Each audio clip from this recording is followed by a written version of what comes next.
Welcome back to The Sales Revolution. I'm Ingrid Maynard, founder and managing director of The Sales Doctor. I'm joined today by Julian Canny, who is a social entrepreneur, and I had the privilege of meeting Julian because he was facilitating a 2-day conference with Geraldton Fishermen's Co-op, where I was just there for a couple of hours doing a session on culture of customer. And I was so blown away by the way that this man, well, actually the team, just conducted and moved the team through some of the content that they were looking at. And I just thought, this is somebody I'd love to get to know a little bit more. And then in the break, we got to speaking, and then Julian was talking to me about this really amazing mix of how he intersects his business with, bringing his clients further into the community so that there's that cross collaboration, there's that cross contribution. And that's really what I wanted to bring him in to discuss today, because I don't think that businesses operate in vacuums. I believe that they often forget, however, that they are part of the communities within which they operate. And so this, to me, is a fantastic opportunity for all of us to really get to know Julian, number one, but get to know some of his perspectives about how that can be done and maybe some of the lessons that we can take away from that. So let me introduce Julian. Julian Canny is a dynamic leader known for his unique blend of strategic thinking, playful leadership, and unwavering commitment to community and cultural development. With a background in sales management, performing arts, I mean, how interesting is that to start with, and business development, Julian has spearheaded creative change across regional Western Australia. As the co-founder and strategic lead at Euphorium, which is a cultural development organisation based in regional WA, Julian leads a team of 12 visionary change makers who empower communities to unlock their potential. Whether he's tackling the complexities of today's challenges or inspiring bold new ideas, Julian brings a combination of creativity, humour, and strategic insight that creates a safe and collaborative environment for growth. Wow. Welcome, Julian. Thank you. Well, the pressure's on to be funny now. That was not what I intended. Good. I'm glad you feel that pressure. That's excellent. Good. I used to say whenever anyone knew I had a background in performing arts and I spent a lot of time in stand-up comedy production, is they would always say, like, tell us a joke. And every time it was the worst thing. But I was like, what do I look like, a bloody jukebox? Like, it just doesn't work that way, But no, thank you. It's lovely to be here. No, that's all right. It's almost like, be funny now. Yeah. It always goes great. That's right. So, I mean, let's start with your BD background, shall we? You've got a lot to actually talk about, and I wanted to leave that to you to do. So if you can, just talk the listeners through your career through to where you are right now. Yeah, absolutely. I'm actually, on the scale of things, I am constantly reminded by people around me that I'm still quite young. So I'm only 34, even though I sort of have the demeanour of someone once described a 40-year-old manager of a barbecue galore store. It was probably the best way you could sum up my vibe. But yeah, so I'm still very much entering into that mid-career point. But started at high school, the target supervisor desk, and later the lay-by counter. And it was it just was just a job at the time, but I really, really enjoyed it. But the major thing was I had a real affinity and I really enjoyed the challenges that would get presented to you, especially on a Saturday, with the refund counter. And I learnt my objection training and essentially overcoming those and turning someone really angry into hopefully someone really happy. It was very much drilled into me from that early time, like some of the crazy things that would come in. And so, yeah, that's sort of where I started, and I realised I enjoyed that work, and I enjoyed conversing with people, and I like to understand people. So yeah, that's where it started. And then after that, I was lucky enough to get a job at a small. So I was based in Kalgoorlie. So I've always lived in regional WA, and so Kalgoorlie is 34,000 people, mining community. But it's been there quite a long time, so it's quite established. So I was lucky enough to just absolutely just worked out the way. I was able to get a job at a office supplies company, which was part of an independent dealership model, and who had a lot of people sort of working there. So had the sort of national reach and connection, but had the autonomy and the independence of being an independent dealer. And from there, I started in just sort of service, like serving people, and eventually worked my way up to sales management. In that process, I really started to understand that really good sales work was just exactly the same as community work. And if you think about your selling environment as the ecosystem, you can really start to do a lot of good in just being helpful and providing value. And I learned a lot in that time, which then eventually I started to work out that I could actually make more sales if I just got the rest of the team and the organization to think about selling in that way. And so I accidentally, I used to say like I tripped upstairs into BD, but I think I inherently have always understood from my passion in community and passion in performing arts, which has come from being able to stand in front of a stage and understand the interaction between an audience and a performer, that it's always about an ecosystem. There are feedback loops through the whole thing that are invisible, that you can't see, that you need to be aware of. And if you think of an organization or your environment as an ecosystem, you can then start to work out, well, what do I control? And by doing so, you can work out what you influence. And really, that's probably that eventually basically ended in BD, me moving into a BD role in that organisation, and then doing a lot of sort of secondments out to other independent dealers and helping out with a national network while still working there. I quit. I was fortunate, but fortunate at the same time to have a life-changing incident with my brother. Almost had a very near-death experience. He's fine now. He's very, very capable human, but it sort of made me start to question, like, do I want to, like, this is what I like doing, but is this actually what I want to be doing? And so I gave a year notice and resignation, and then sort of freed myself and started traveling around and doing the thing that I really enjoyed, which is working in that performing arts space. Spent a lot of time in stand-up comedy, still thoroughly love that. Did a lot of in the fringe circuit, producing work. And as time went on, I started to work out that the part that I actually enjoyed and the part I saw the most value in was the community building. It was building and creating like groups of performers or people who hadn't done stand-up before and helping them through that.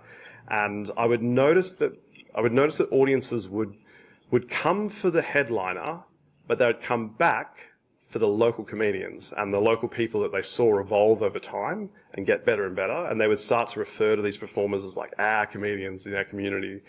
And that was sort of the turning point for me, in which I was like, I think I've got the right space, I've got the right thing, but I'm thinking about it the wrong way. And so essentially flip the two around. And so now the work I do is in social innovation, basically. It's what we would call big thinking. And our role is to enable big thinking communities. And that's the work that our organisation does, Euphorium. And we do that by helping create people, organisations, communities that are culturally willing and creatively able to think big. And think big is just a very catch-all word that we use for innovatively and resiliently, essentially. God, that's there's a lot in much. there, yeah. But that's I just love it. How I've ended up here. Yeah. I love how you said that in a nutshell. Well, we're going to crack that nutshell right open now, Julian, and we're going to dive The right wonderful in. thing is nothing's ever changed. Even though it's on the surface and on a resume, it would look like I'm doing a very different job. I'm actually not. And I still work, funnily enough, for that small independent dealer. It was sort of my I treated it that they sort of came to an understanding with me that it was my MBA, essentially. I was in a regional place, couldn't do an MBA, couldn't go to university, I wanted to stay where I was. And so they very much were, I would say, I want to learn how to do this. I've got this idea about data analytics I want to look at, I want to learn more about, I want to learn more about strategic planning. And they'd be like, okay, all right. And they would let me learn on their dollar. And it's something I was able to build. And so I still work for them today as a couple of hours every fortnight. I do a little bit and they let me dabble still. And it's I can't thank them enough for it. So how you said, it sounds like I've done lots of different roles, but actually, there's so many similarities. What are the one or two threads that you see kind of running right through all of those roles? Same thread. The role, it's about ecosystems. Firstly, It's about ecosystems. It's about thinking of things as ecosystems. Ecosystems in a team, ecosystems in your client base, in your supply base, how it all works together, and understanding that you're part of that ecosystem. And if you want a better ecosystem, you've got to also put back out into the ecosystem. Good sales come when it's a feedback loop. It's not a take. You're not just exploiting all the time. You're doing some of that exploration work as well. And I think the thing I would always say to my teams my team and the salespeople I work with, and still today, is that it's always create value where you can, and understand and not undermine what your value is that you can offer. At the heart of it, because sales is just helping people. Yeah, I just love what you're saying. Absolutely love it. The name even, Euphorium. How did you come up with that, and why that name? Well, it was originally when we were a stand-up producer, we were called the Comedy Emporium. So it's a bit of a evolution of that name, but the euphoric part is the important bit. And so our purpose is we always say, to venture into the unimagined. So we're the people you call when you think you've tried everything. And that's sort of our catch call. It's like, if you still think you've got things you haven't tried, but it's probably not a good time to involve us. But when you're ready to think a bit differently about the problem and try something new, and you're actually willing, that's great. But the name is funny because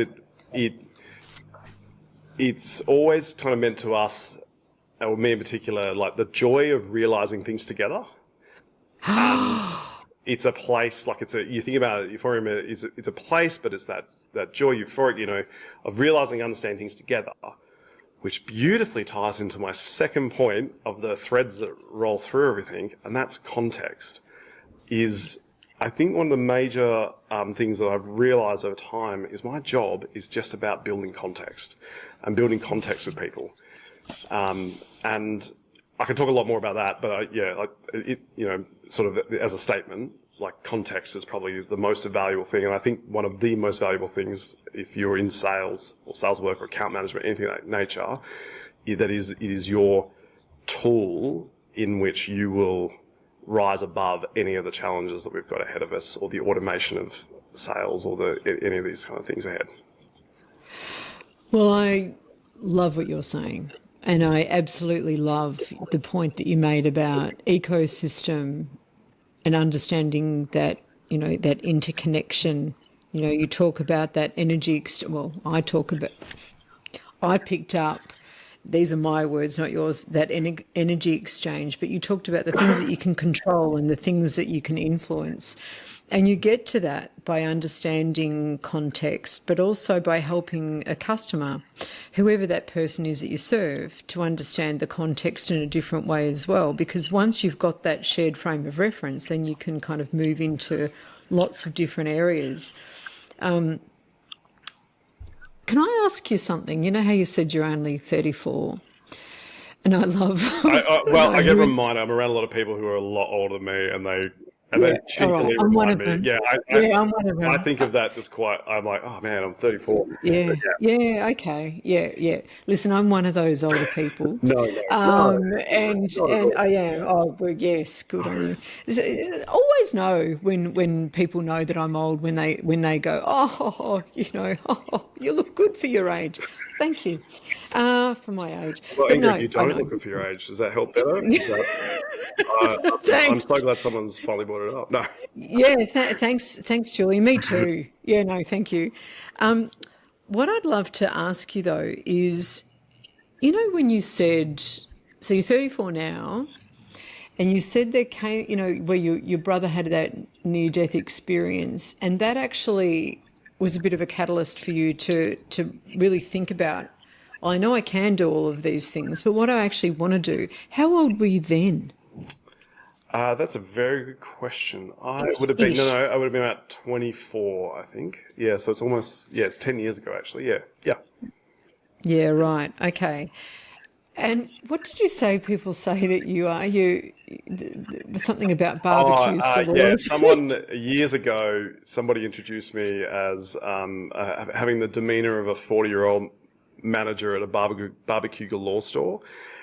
And like I still say that joke on stage, or just when I'm in front of That's a great. crowd, and it gets a big laugh, and I just Yeah. like I'm never going to get away from that. No, no, I don't think you are now. No, I mean, I just love that, and I'm thinking just actually quite specific too. Like it's quite that's what's specific, but wonderful I about like it. it. Just those, it's got the slight nuances that tell you everything you kind of need to know. But yeah, it's I'm always about. I love those little intricate details, the context, right? The loaded context. Yes, Yeah. absolutely. Now let's go into the work that Euphorium does, because I think that your work is incredible. And I don't even know the half of it. And we're going to start to understand that together today. You do a lot of work with businesses to connect them into the communities that they're already in, but may not be actively engaged with.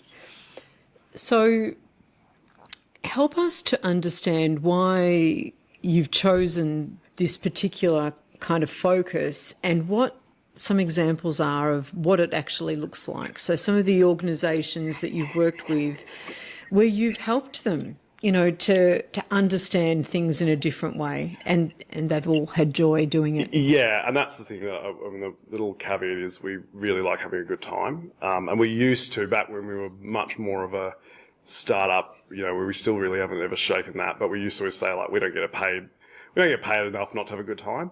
But yeah, it's we get paid a bit now, which is great. So we're like, okay, well, let's still have a good time though. But I think to your point about we help organisations kind of engage in community. I think that's what it looks like on the surface, but it couldn't be further from the truth.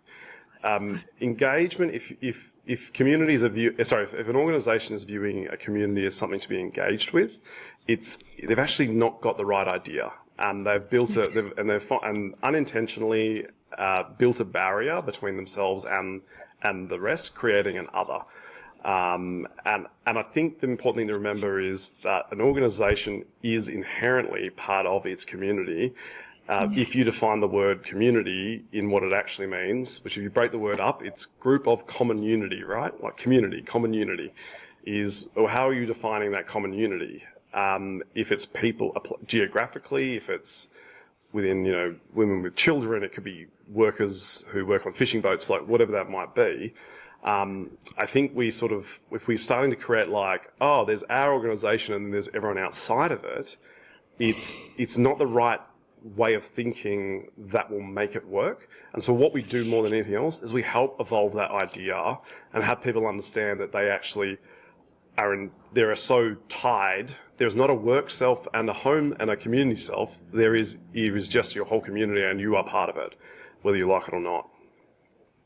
Yes. So what's the first component Yeah. to helping organisations understand that? So it goes back to that question you said before about understanding what's in your control and what's in the influence. At the end of the day, your community and you know what, even your customers are not within your control. The only thing that is within your control is is, if you're talking the individual context, is yourself, your imagination, your attitudes, and your knowledge. That's the only thing you actually truly control. And within an organization capacity, it's your organizational culture, it's the actual habitat, like the place, the environment that you surround, like you built, your office, your actual physical created place, and your resources. They're the only things you can control. And the mistake we make is we spend so much time thinking about all the things that we don't have control about, like our customers, and we try to control them. Whereas we need to think about our customers and our community and the market, but then turn and go understand all those external factors and trends, then turn inwards and say, well, knowing that we can't control those things truly, the one thing we can control is ourselves. Well, who do we need to become as an organization in order to create the influence or the influence on the system that we want to create? And that could be to be the obvious supplier of choice in a customer situation, or it could be to create the change or lead a particular industry market trend in some regard. So, think about it. The best way to explain it is like, why is it okay for us as an organization to think about how we control our customers when at home you would never imagine you as an individual, I don't know who would have their idea about you being able to control your partner, right? You can't control your partner. They're going to do what they're going to do. You can hope you can influence them, but you don't want to, that's dangerous territory. And so it's the same thing for organization and the ecosystem they belong to. I can probably give an example. Yes, please. Yeah, so an example would be, it was actually the one that comes to mind is the Fishermen's Co-op, in which we both, so John Fishermen's Co-op, a remarkable organization, I would say an institution. So we both were at that, we were both engaged for that, those 2 days of strategy. And we got to have more strategy conversations through playing games with them than I think they've had in a long time.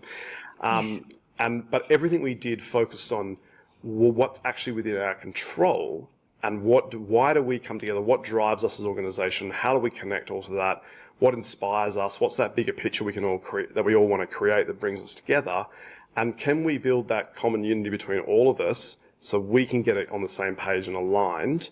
And if we do that, then guess what? We're going to influence the community around, like everything around us. Now, that Fishermen's Co-op organisation, it was the best example I've ever come across of an organisation that understands that by focusing on their own control of what's in their circle of control, basically, which is not the market price of the fish, but everything else around it. The fact that they're fishermen that can cooperate, like their competitors that can cooperate because it's a co-op structure, they were then able to influence the price of the fish daily. And so no other competitor in their market will set their price for the day, what's called the beach price, set the beach price for the day that they're willing to pay for fish until the Fishermen's Co-op announces their price first in the morning. And for example, like an unbelievable example of like the market price of what the fish is being bought for is out of their control. But yet by focusing so much on being a cooperative and how to work together and how they can become the best at what they need to do, or realize what they're trying to, what their a fair beach price, they now have what looks like almost ultimate control over the external market price. So it's a little bit of a complicated example, but I think it's probably the best one that I've ever seen where it works perfectly. No, I love that example. I think it's a great example of an entity that is so infused and tied into its community. And I mean, you gave a beautiful example there of its ability to influence, the market price through looking at all of the things internally that it can control. But it's broader than that, and it's about, I mean, the division between where the co-op begins and ends and the community begins and ends. I mean, you just can't pick it. I mean, it's just such a, and I mean, because you've got so many people from the community who work there. They supply the community, they employ the community. I mean, like you said, it's an institution.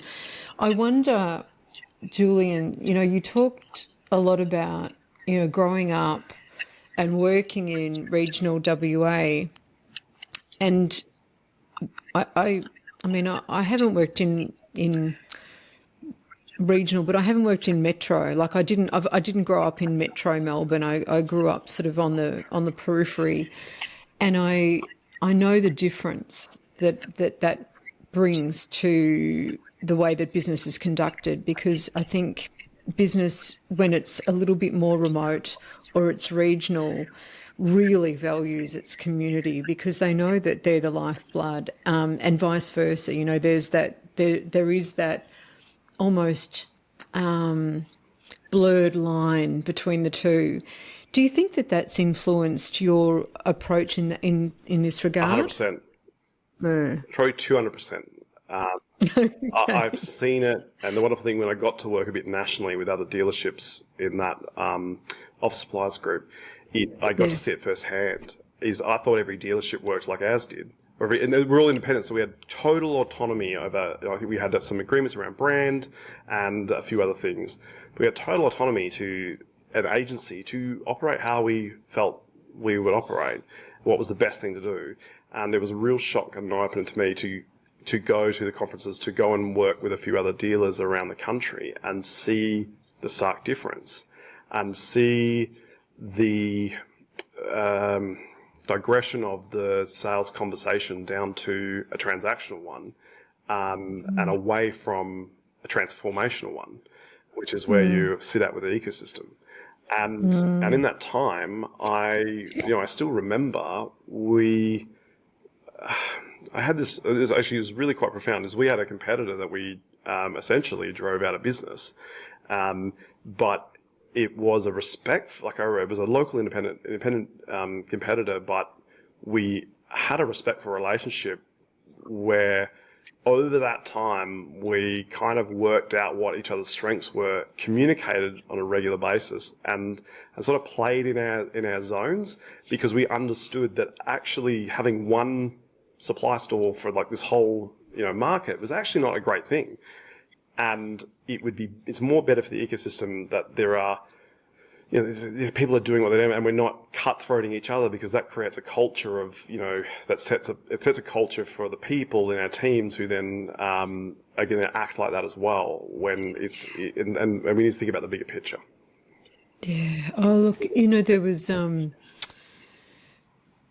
I did a little bit of work in Townsville with an Officeworks store up there, and because of the nature of the remoteness, of Townsville, the store manager there, Denise, was just so incredible. And she was saying, we don't have the luxury when it comes to, looking for our employees, of just, putting an ad in and getting all of our necessarily, dream people. We have to grow our own, and so they recruit from lots of different places that are quite unconventional, so they've recruited a lot of Indigenous people who have been homeless, who have come out of institutions, whether they be jail or whether they be youth institutions. And what they've done is they've created this beautiful place where they've really grown talent out of this store by creating a culture of community. And again, I think it's because of the remoteness of the store. It's out of necessity, but two, out of a different level of understanding of that almost codependence, but I don't want to say it like that, because that sort of suggests that, two things leaning into one another to hold it up, rather than, strength in each of the entities. But, when we did the training, and when the leaders went away and implemented some of the stuff that we did, the pride that these people spoke with about what it was that they did was unbelievable, and they were so grateful for having, that level of input and the opportunity to work on themselves in a way that I did a very similar program in a city-based store, and it just didn't. There wasn't the same. There wasn't the same buzz. There wasn't the same level of ownership. There wasn't the same level of, oh, this is great. This is going to help us, and we can do this with it, and we can make it ours. And it was a totally different experience, and it's one that's never left me. Yeah, and I can't echo that enough. And I think the mistake people make is they look at regional WA or regional areas and they go, oh, well, they have to be like that. No, they were like that by choice to begin with. Like, it is, if anything, there is now this, like, we've been, introduced with what the definition of success is in the business space, in which is eroding the value of that type of operation. But, and we're having to really focus on, we don't have the names in business currently. We don't have the words, we don't have the language, we don't have the toolkit to effectively explain why these types of businesses are the future. And I think there is an incredibly bright future ahead for these, local, like businesses that have, or at least branches that have local agency and independence in the way they operate, and able to really let the natural creativity of their people drive innovation and iteration in a way that will capture markets that are responsive and have this skill set, which I think is the most important skill set we're going to need in this next age: contextual intelligence. Those are the salespeople that are actually trademark that, Julian. Trademark that straight away. I didn't create it. Oh, It's it's like what we, and this is, now you got me on my little high horse rant, but I think the best asset that the future salespeople, the account managers need, and the ones who will succeed have, is contextual intelligence. And we don't value that enough. We look at salespeople and their experience and their results, but it's the ones who know that if they put that photocopier on that location where the dust blows in, it's particularly iron-loaded dust, it's going to only last half the lifespan of what it might do elsewhere. Whereas our salespeople have moved further away from the customer over time and have looked at data sets. And that's how most of us are selling now, is we've moved further away, we look at data sets. The problem with the data is it's based on one big flaw, and that it's only based on the past. It doesn't base on the future aspirations of anyone. The only people that know the future aspirations of businesses and community are people with the contextual intelligence of being able to understand what actually might be driving these businesses, owners, whoever their customer might be, for the future. They're the ones who will be able to make that gap in what's in, and make the biggest opportunity about what's ahead. I love that. I mean, I agree with that, and I think also sales leaders,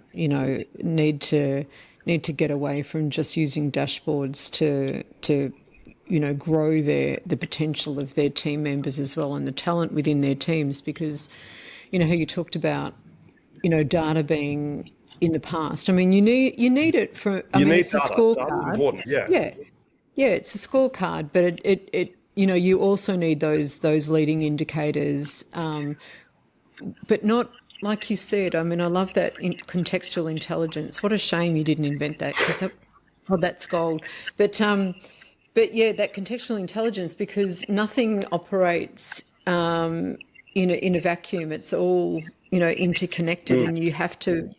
Well, I think it's helpful to have a broader understanding of the meaning and the connection between the two, which kind of goes back to your stand-up stuff, really. You know how you said you're standing in front of an audience and you know how to get that energy exchange between the two. You know how to give it out in order to get it back, and how to build it. I mean, that's an art form. Yeah. And then you've kind of bottled it over here. Yeah, I'm thinking of a good example, and I have to say, like, 95% of my work is in this community and cultural development space, but I'm using a lot of examples from the business work, which is more important now, but it's all relevant. I'm just trying to use examples that will make sense rather than talk a lot Yeah. government speak, which is what I might normally talk. Okay. The good example, literally, so once a month I meet with the sales manager and the rest of the team at this particular business, and we talk Yes. strategy work. And one of Yes.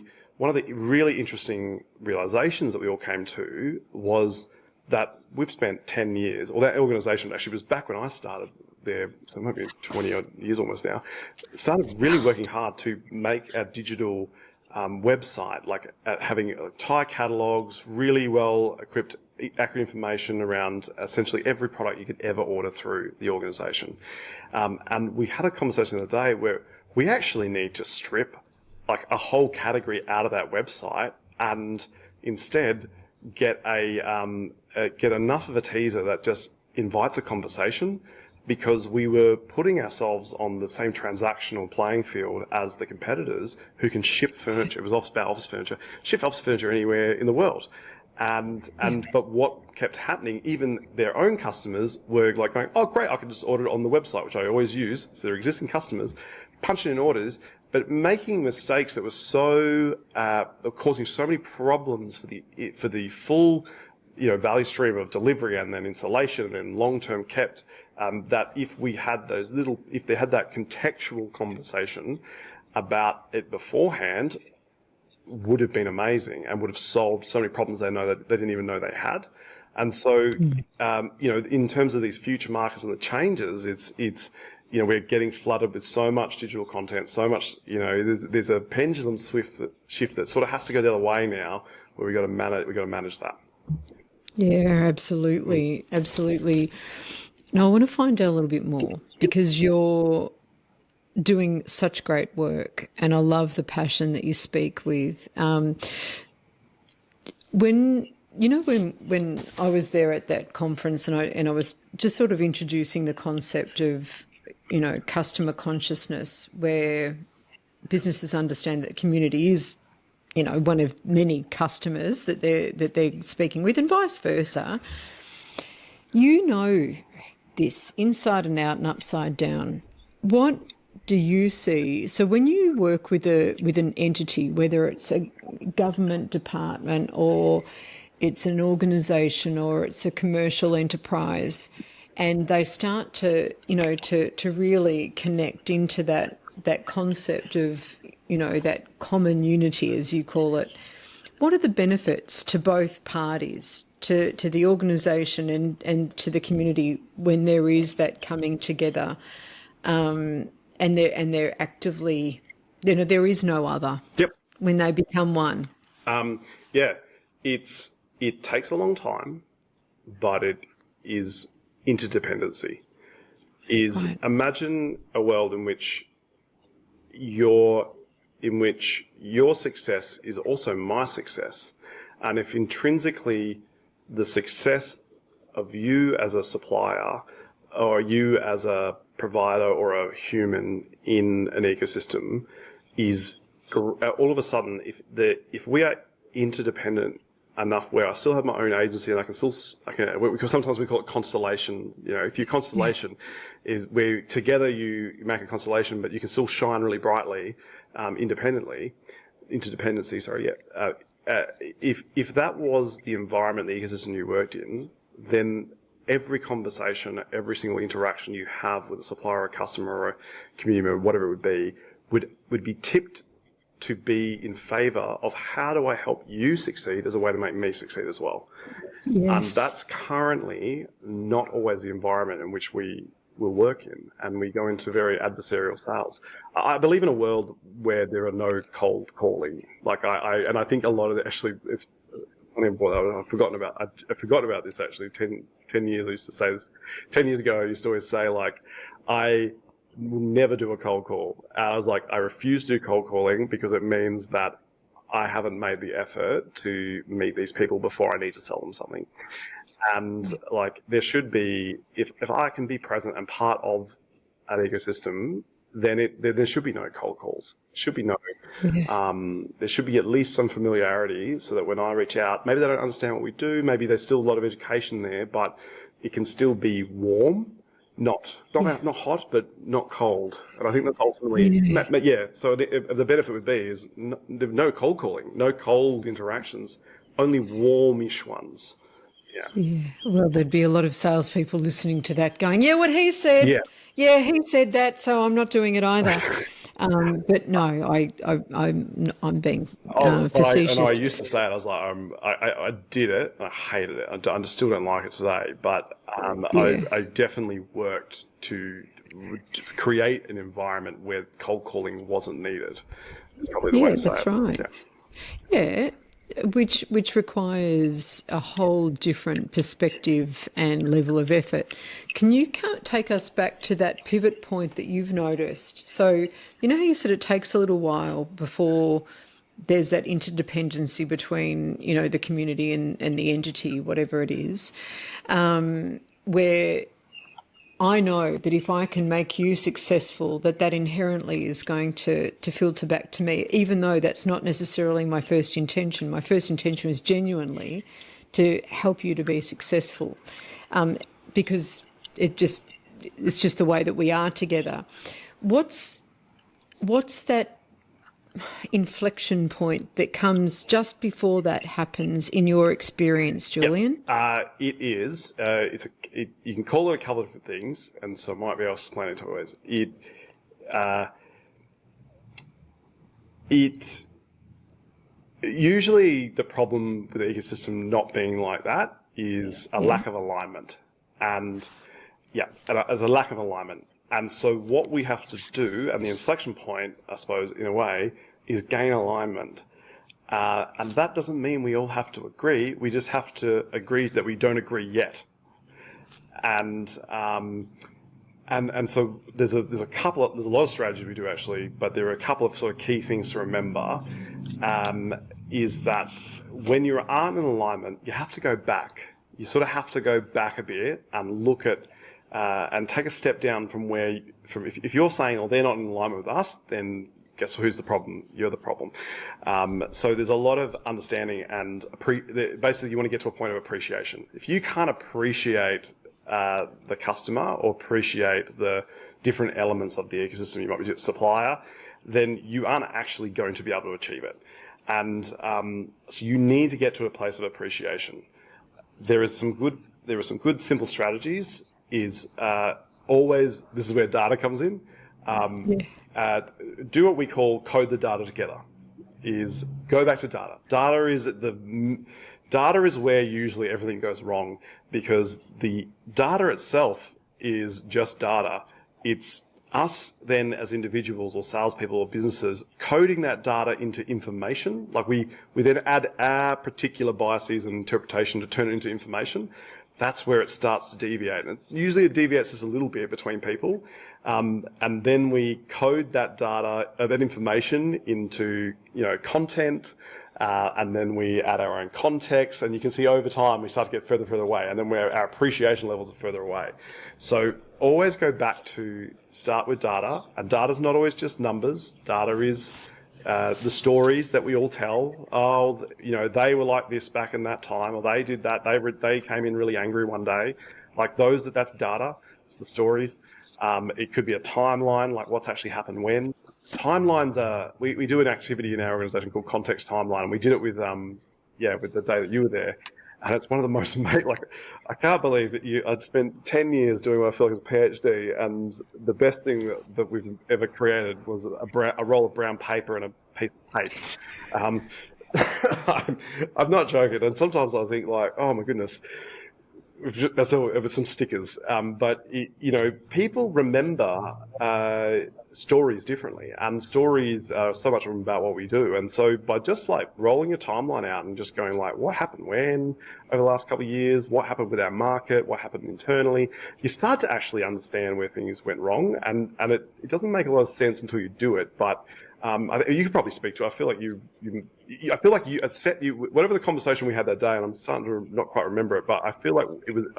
We did make certain choices to make sure you were set up to have your conversation as well, and that was Yeah, essentially which I what we were doing. loved We were about coding you. the data, which is much more neutral and allowing everyone to step down off their maybe like opinions down to just the basic facts and piece everything back together. or do what's called weaving together a new shared context.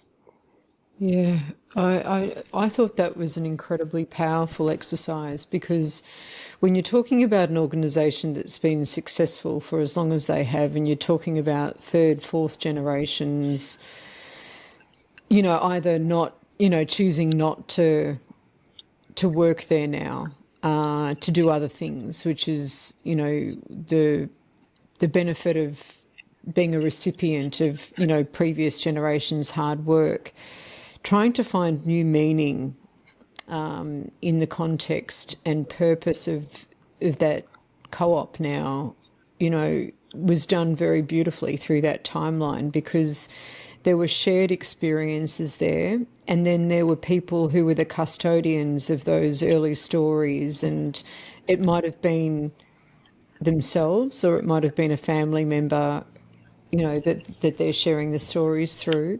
And then there were the threads that kind of came, together. But that was a really powerful exercise, even though I was only there for a little bit of it, around, getting that appreciation of everyone's experience, and everyone's experience in that room mattered. You had fishers, you had people that managed depots there. I think there were only like 3 salespeople in the room, which is why I love to tell that story, because, that culture of customer is not about just salespeople.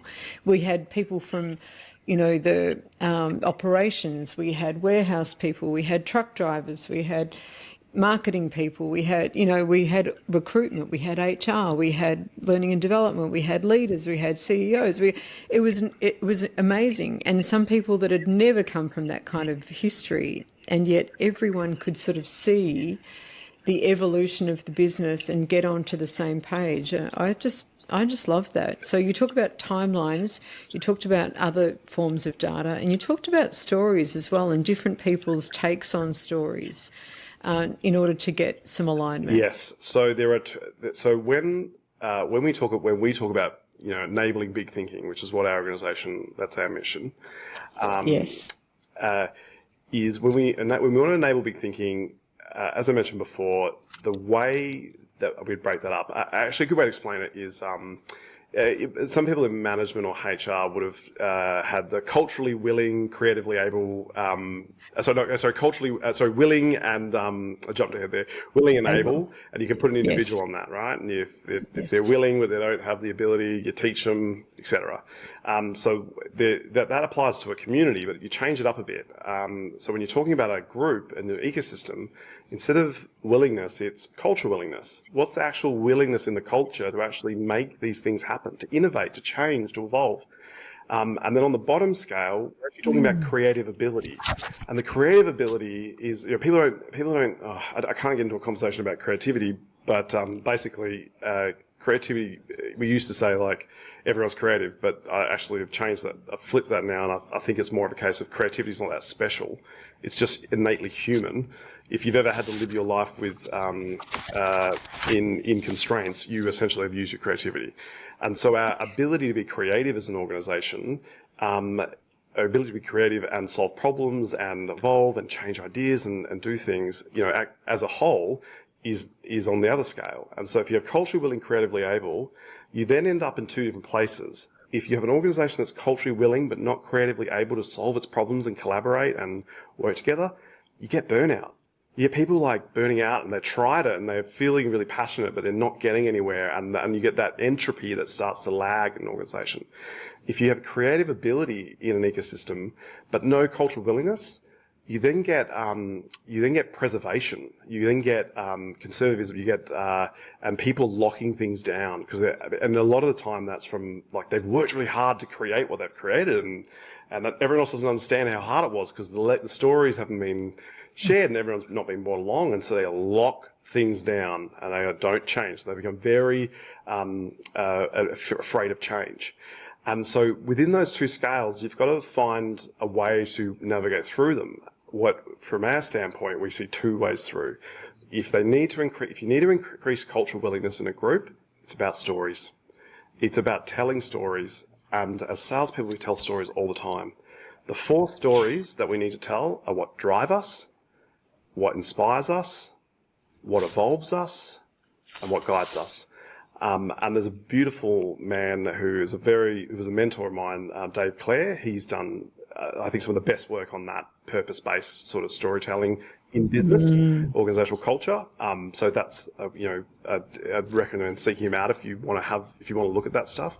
The other way. Can you just say that again before we go Yeah. on? So the cultural willingness. So it's what drives us, what inspires us. Yeah, so drives us is like, why do we come together as a group? Why do we even come together? What are we passionate about? What are the problems we want to solve? Every community has that story. It's always the first place you start. And it's that coding the data together part, is if everyone's out of alignment, go back to that. Why do we even bother coming together? Why should we even work together in the first place? Don't worry about having conversations about what needs to change if you can't even agree on why you come together. And that timeline activity was very much that. Is we were looking in the vault of 100 years ago, or 70 years ago, 75 years ago, sorry. What was the reason they came together in the first place? And did it change, or is it the same? Most of the time, it's usually the same. It just needs to evolve a little bit. The second story is what inspires us, which is, if for those of you who do you're doing strategy, you could just say purpose, vision, right? Vision's what inspires us. What's the bigger picture that's bigger than any one person? What bigger idea makes all of my concerns and agendas sort of melt away in comparison and brings me to the table to collaborate? That's really important, is telling those stories and having that, like, what's the bigger picture? What makes my problem irrelevant, or what's so big that I can fit my problem into as well as your problem, and we don't have to clash, and we have a vested interest in working together to achieve it. What evolves us, which is then your strategy, right? And the question I love is, who do we need to become? Who do we need to become to create that bigger picture? Who do we need to become to overcome these challenges? Not who do we need to be, because I think that's like, how do we stretch? How do we? There's a bit of nuance there, but who do we need to become? And that's where you bring people along with you, and that's your evolution piece. And then your last one is what guides us, which is really values. And I'm not talking about the values just on the wall that you think you have, but the values the organization actually lives. And there were quite a few in that co-op that were very funny values, but they were so intrinsically, if I had more time and I was doing a bit more of a study, pulled them out and would have been like, that these are actually your values here, because these are the stories they're all saying the same thing about fairness and about this, and so each of those stories exist in every single community, and if you can't consciously name them and agree on them, well, guess where your alignment problem is around that. So it's a good place to sort of start. I have to say, I was just very lucky with the proximity in Geraldton, where I've lived currently, of being near one of my mentors who sort of really introduced me into that work and into that world. Name is Dave Clare, and he's got a larger organisational culture piece and work around that. That's sensational, and I just can't recommend enough. But the concepts are universal and work anywhere. So. They're extraordinary. So that's really about the cultural willingness piece. What about the creative ability? So here's the interesting thing. The world we live in currently and the environment we live in, it's actually cultural willingness that's mostly the issue. The creative ability kind of exists there because people have been working with constraints all the time. So unfortunately, we have to spend most of our time getting the stories part right. And I think that I would probably give you a different answer in a couple of years' time. My feel is that we've got a very consumeristic driven culture, which we are now sort of identifying as customers rather than identifying others as customers. I think to sort of do the nuance with the work that you've done is what do I get rather than what do I provide. You could probably add more to that. Yeah. We are very, we are no longer citizens in a community. We are customers of our local government, and I Yeah. paid my rates, so I'm a customer of the local government, and that entitles me to my service delivered in a certain way, and I can get a refund if I wanted to, if I'm thinking that way. But if I'm thinking of a citizen, I actually got to be part of the solution. So there's that sort of happening in the world around us, and I think that's why cultural willingness is much more of an issue, because our workplaces aren't providing that meaning that we've sort of stripped away from ourselves. So it's not so much an organisation or culture issue as it's more of a societal issue, and we've got to sort of get back to telling these stories as a whole, both in organisations and in our communities, about what actually drives us. Why do we even come together in the first place? Because if we don't do that, we can't sort out what is out of scope, to use a quoting term, and in scope. Yeah. And we add all this stuff to our lives that we think we're supposed to have, and we can't actually sort them out because we don't actually know what is actually driving us in being at work or driving the organisation. It's sort of whoever's defined it at the time. Amazing. There's a lot of different ideas there, sorry, and I Oh, no, not at all. No, I just really wanted to pull that apart because it was such a, I mean, there's been so much work, clearly, that's been done on the thinking through of these business approaches and on these processes that you clearly take people through in order to take them on the journey. And so I just really wanted to make sure that we captured that. I can give you the three things about creative ability, maybe just before I okay. So creative ability can be broken, and I know it here, but you got to test me now. But the first one is creative agility, and essentially the ability to experiment. Like, how much does our organization or our team or our community have the appetite and the ability to experiment? And they are like operating on scraps, and they have no contingencies. And if something goes wrong, the whole thing collapses. Then that's not a lot. We don't have a lot of ability to experiment.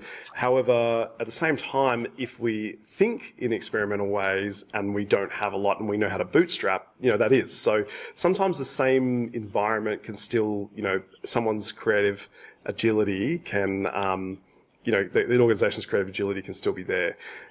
We have creative resolution, which I think is the most important one that we need to focus on in organizations. And that is the ability to handle paradoxes. It is to be able to understand that both you and I can be right, and they can both things can be true. And both of those can exist in our brains at the same time. Yeah. And so it's the ability to sit in the grey space and know that it's okay, it's grey space. And not have to sort it into one or the other. So that creative resolution, I think, is the thing that in terms of the creative abilities, it's definitely the one that's like the most needs attention in organizations. And then the last one is creative abrasion. And creative abrasion sounds confronting, but essentially this is the value that comes from cognitive diversity. Which can come from the best way to get cognitive diversity is get genuine diversity.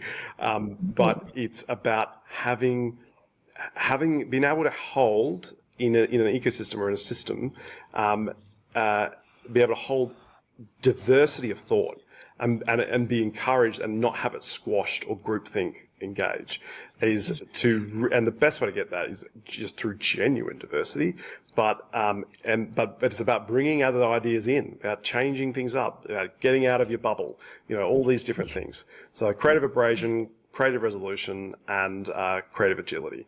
They're your three sort of creative abilities, and you can pretty quickly tell whether an organisation has or hasn't got competencies in some of those. Oh, absolutely. I mean, you know that when people can not go off script, or when something happens and the leaders aren't present and no one else knows how to kind of. Or, they panic because they don't necessarily feel that they have got what they need in order to, to resolve a situation. Julian, just finally, before we wrap things up today, not that I want to, because I've absolutely loved every minute of this, let's just say an organisation is really thinking about the things that you've been suggesting and thinking, gosh, how do we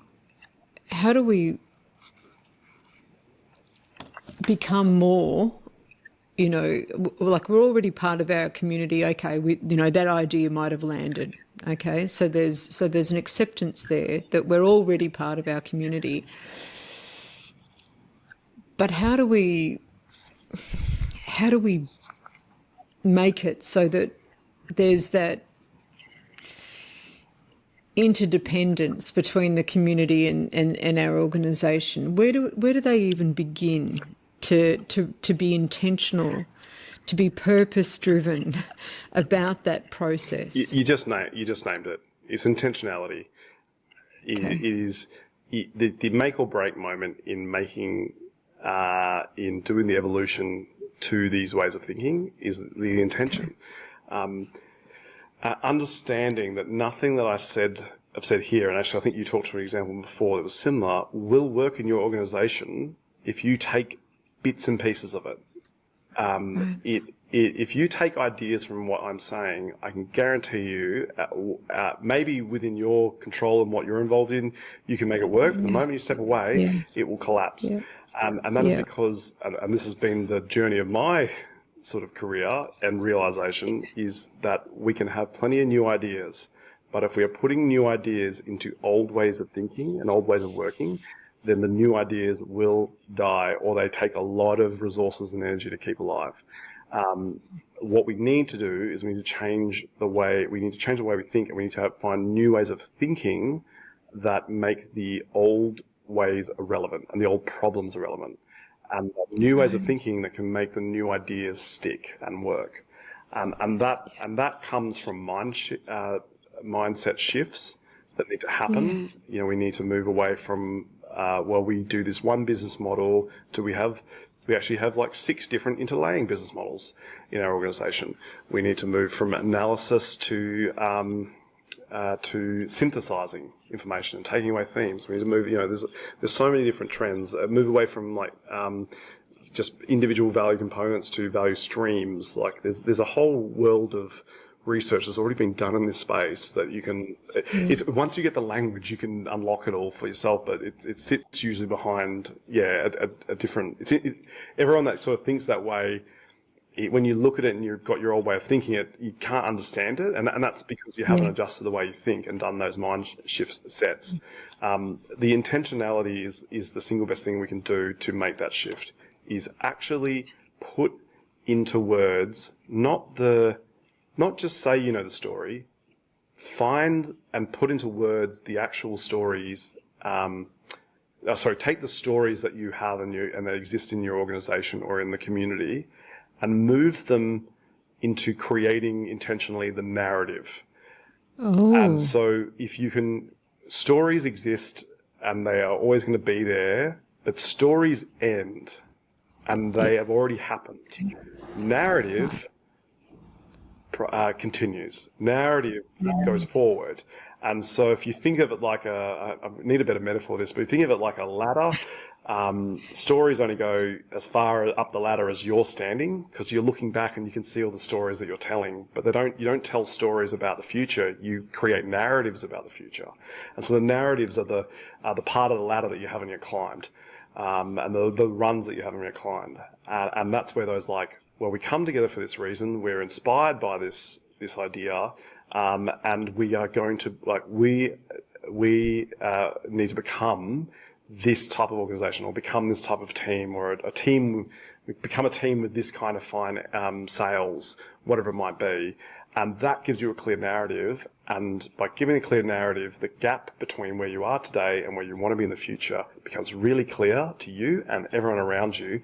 And your innate human creativity will start to fill the gap. Julian, I've loved every minute of our conversation. I love it too. Thank It's you. been really fun. Oh, God, I'll say. And Would you come back another time? The problem is once you get me started, I don't stop. So that's not an issue. So, because I feel that I'd like to kind of, to grab that, there were so many things that I think we could kind of really, pin down here and maybe just, narrow the focus but go deeper with it.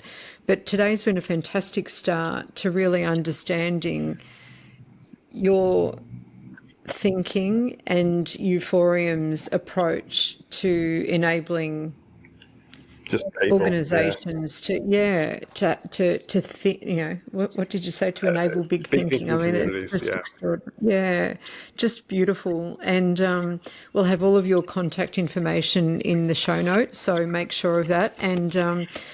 And I think we'll be in touch as well when the episode comes out. So I'm absolutely loved every second. Thank you again, Julian. I want to say thank you for letting me be able to talk about the intersection of this community and cultural development work and my sales work.